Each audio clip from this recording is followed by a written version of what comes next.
buona domenica in albis, buona seconda domenica di Pasqua. Come definirla questa domenica? E viene chiamata anche la domenica di Tommaso, perché ogni anno, in questa seconda domenica di Pasqua, noi sentiamo il racconto di quel celebre incontro tra Tommaso e il risorto, no? Sappiamo è diventato quasi proverbiale, no? Essere come San Tommaso. Sappiamo cosa dice Tommaso ai suoi colleghi che gli dicono abbiamo visto il Signore.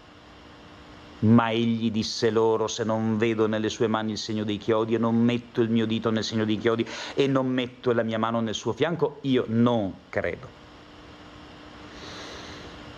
Come definirla questa domenica? Qual è il senso anche di questo racconto? Ci viene raccontata la risurrezione di Cristo? Sì, sicuramente si parla di un Cristo risorto che si fa vedere e che stette in mezzo. Per 2 volte si dice stette in mezzo, venne Gesù a porte chiuse, mentre erano chiuse le porte del luogo dove si trovavano. Certamente il risorto arriva e il risorto porta con sé i doni del risorto, perché il risorto dice pace a voi. Mostra le mani e il fianco, e i discepoli gioirono al vedere il Signore. Poi disse loro di nuovo pace a voi. Poi li invia in missione: come il Padre ha mandato me, anche io mando voi. Detto questo soffiò e disse loro: ricevete lo Spirito Santo. A coloro a cui perdonerete i peccati saranno perdonati, a coloro a cui non perdonerete non saranno perdonati. Ma di che cosa si sta parlando? Della risurrezione di Cristo? O della risurrezione di una comunità, che soprattutto quella comunità lì aveva bisogno di risorgere, aveva bisogno di ritrovare la vita, la spinta vitale, l'energia vitale, la linfa vitale, perché è una comunità abbastanza morta. Infatti è una comunità di discepoli che vivono in una stanza, in una casa, meglio, a porte chiuse, vivono a porte chiuse e vivono a porte chiuse per paura, per timore dei giudei.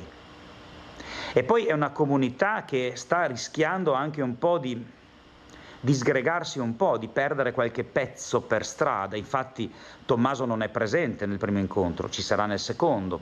Giuda è già una ferita non rimarginabile per tanti aspetti, no?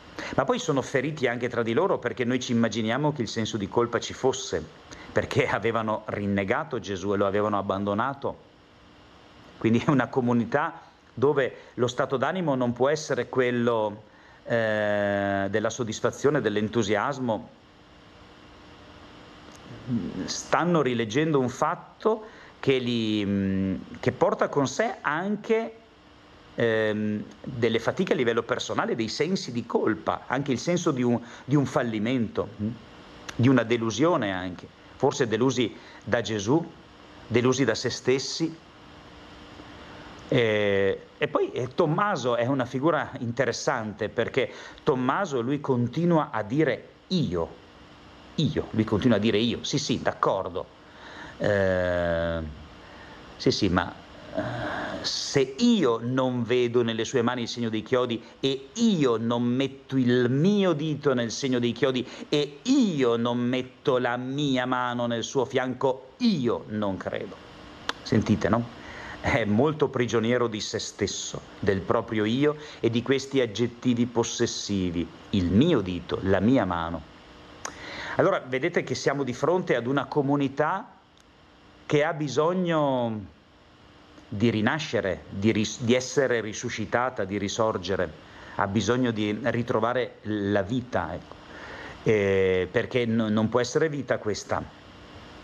Vivere in una casa a porte chiuse non è vita, vivere motivati dalla paura non è vita, vivere centrati su di sé e continuando a esibire il proprio ego non è vita, non è Pasqua, non è Cristo, non è Vangelo, non è questa la nostra fede, no? E allora vediamo che il racconto di questa domenica ci parla della risurrezione di questi uomini e donne anche, aggiungerei, e ci parla della risurrezione di una comunità, più che della risurrezione del risorto, che comunque c'è, e lui si fa vedere e porta con sé, come abbiamo detto, i suoi doni, che sono importantissimi. Il primo dono del risorto, beh, innanzitutto il fatto che lui ci sia, stette in mezzo a loro, no? Esserci, questo è già un dono grande. Lui continua ad esserci, non viene meno, non ci abbandona. E poi la prima parola che lui pronuncia è shalom, pace a voi, la ripete dopo, no? Lui dona la pace, li ha già perdonati, ha già condonato tutto, non rivendica niente, non va a rivangare nulla, non rinfaccia niente, mostra i segni della passione, ma non li accusa. È Satana l'accusatore, non Cristo. Bellissima questa cosa.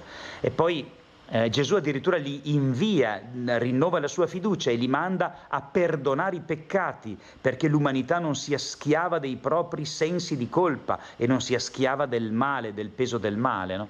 E Tommaso alla fine continuerà a dire mio, ma sarà un mio relazionale, mio Signore e mio Dio, no? È un aggettivo possessivo in termini relazionali. È un uomo liberato, è un uomo risorto. Possiamo essere risorti anche noi. Buona Pasqua.